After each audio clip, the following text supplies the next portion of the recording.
It's not as everyday sunny as it was 2 months ago, so that makes me kinda sad. But good thing there are new Rom&nd products for me to try, so I'm happy again. Yay! Hello stranger! This time I'll be reviewing Rom&nd's new colors for the Blur Fudge Tints and their Lip Mate pencil as part of the Oveeer/Over collection. I haven't tried this here in my channel, so we'll be doing a breakdown of the packaging, formulation, transfer-proof test, mask test, wear test, and of course, everyone's favorite, swatches. Bonus content which I'll be doing more often starting now is adding some lip combos that you can try as well. So let's start! First off, the packaging of these Blur Fudge tints are reminiscent of the dewy full war tints, except these Blur Fudge tints have a soft matte material. The packaging color is supposed to give you an idea of what the shade would look like, but the Blur Fudge tint is actually swatched. We have here the Doefoot applicator, which is very thin, a very steep slant to it. It's sturdy with a little bit of bendiness, just enough to handle the Blur Fudge tint's thick consistency. Very different from how the dewy full, juicy lasting tints applicators are designed. For some reason, I find this more difficult to use with its moussey formulation compared to Rom&nd's other lippies.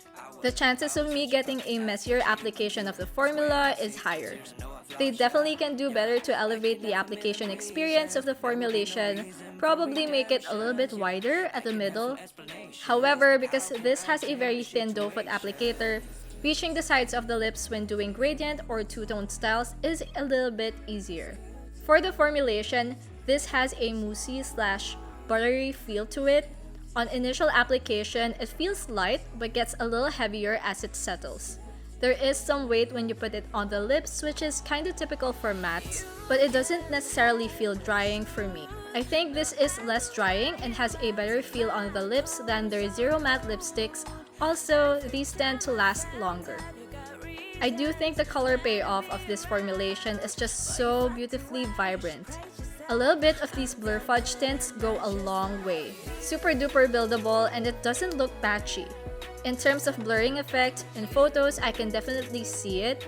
Your lips would look seamless, but if you have super dry lips with some dead skin tearing away, this would highlight that, but all you really need is to exfoliate and have a good lip prep. Here's a little transfer proof right after a fresh application. It took a couple of blots until I noticed a no transfer.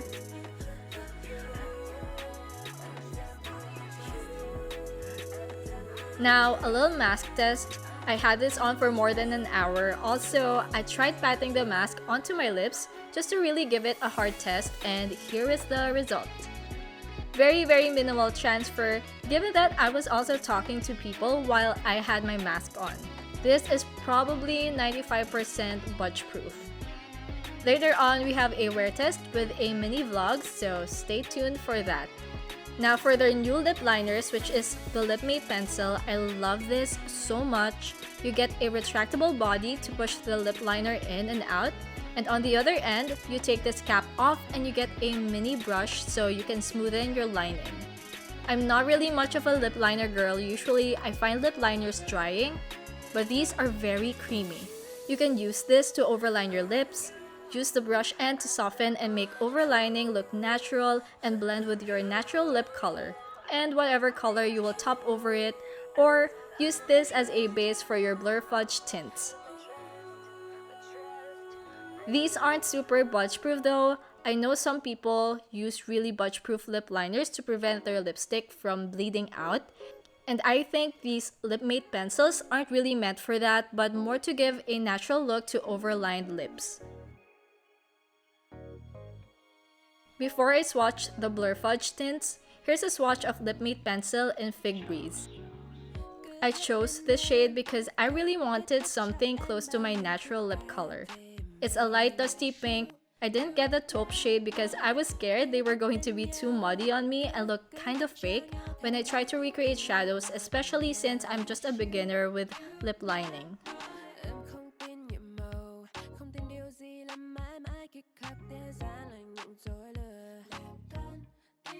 Here is under chili as well. This is part of the global collection and I just got this. That's why I really didn't have much product shots of this here, along with the burnt orange blur fudge tint, because I've finished shooting most of the clips when this arrived.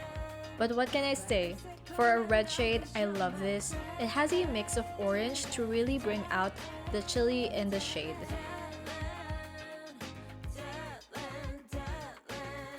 Now let's move on to swatching the Blur Fudge tints. Number 12 and Warming Up. This shade is so beautifully peach. It really is a muted peachy shade, but doesn't make me look washed out. I actually made a short swatch party reel for this, and a couple of people complimented how good this shade looks on me. Cool skin tone girlies, grab this. This is the nude shade for us and a good starter for those who wants to try peachy/orange shades.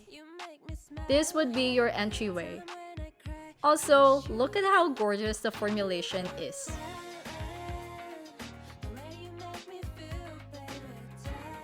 "13 and Cooling Up.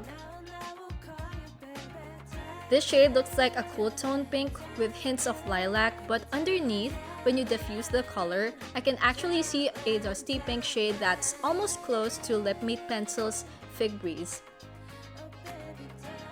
This is a very muted shade, very light, perfect as a base color. I've added a bunch of lip combinations in this video and I used this a lot as a base for those along with Warming Up. 14 in Unrose. This shade is so gorgeous. It's a rosy pink color. If you layer this on, you definitely see a lot of that rosy, slightly reddish tone, but when you diffuse it, that vibrant pink becomes more apparent. It's a really good mix, very unique to me. There are layers to the colors of this set of the Blur Fudge tints, which works so well. I also feel like the shade is probably one of my favorites here in this line. I definitely see myself using this more in making lip combos. Number 15 in Berry Fizz. This shade is very fuchsia coded, and if you've hung out here long enough, you'd know that I'm not a fan of shades like this. There are only a few that have passed my liking for shades like this, but I feel like I'll have to add this one as well. Among the line, I don't think this is the best shade for me. However, this is a very statement color that works well enough for my skin tone. If I'm feeling very Barbie, I would definitely put this on.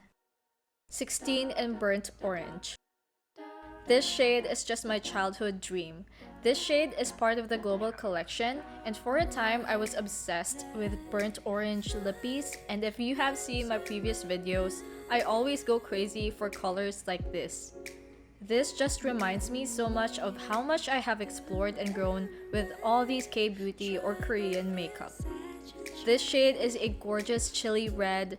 The first layers you see more of that burnt orange, but as you layer and as the shade settles, the deep red becomes more apparent, making a perfect chili color. So those are the 5 new shades for Rom&nd's Blur Fudge tints. I did not know that they can be this beautiful. This is a big step up from the Zero Matte Velvets for me. Now, as an added bonus, I've also done some lip combos that you can try out, and if you do, drop a comment if you like them or not. First is Warming Up plus Cooling Up plus Lip Meet Pencil in Fig Breeze. This is a very so-so combination for me. Both are very muted colors, so if you're going for a very nude look, this would be your best bet, but these two colors I would preferably use separately as a base for other lip combos. Warming Up, Unrose, and Fig Breeze. My fave combo. Warming Up definitely highlights Unrose's reddish tone. Also, the Lip Meet Pencil definitely makes my lips look super duper full. Warming Up, Berry Fizz, and Fig Breeze. Not a bad combo, I really like this one as well. Mutes down the Berry Fizz and makes it more wearable for those who aren't much into statement colors. Cooling Up, Berry Fizz, and Fig Breeze. Not my fave, I think this is achievable by just having Berry Fizz itself. And those are all the combos I have for now. What do you guys think? Now, here's a wear test / a mini vlog. My friends and I are going to Cafe Siglo, and I thought this is a perfect way to test out the Blur Fudge Tints. I have on the combo Warming Up plus Unrose and Fig Breeze. It looks so nice. I feel so pretty with this on. It was quite a long ride, so we had some snacks. Here's some Sour Patches from my goddaughter. Hello! At this point, the Blur Fudge Tint's still pretty much intact. So we made it here and the place is so beautiful. We'll have a cafe vlog of this place, so subscribe if you're interested. We ordered some pizza and a couple of drinks. I ordered 2 drinks actually, the matcha latte and the Spanish latte. So here's me enjoying the drinks, and although there are some tint transfer on the straw, the color payoff still looked really nice. But then after devouring the pizza slices, I did notice a lot of the lip tints is now gone.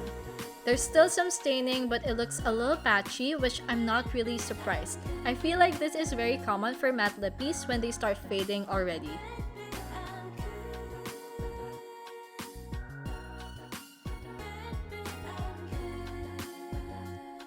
So here's me back home. It's been 8 hours and I still have a little bit of staining on.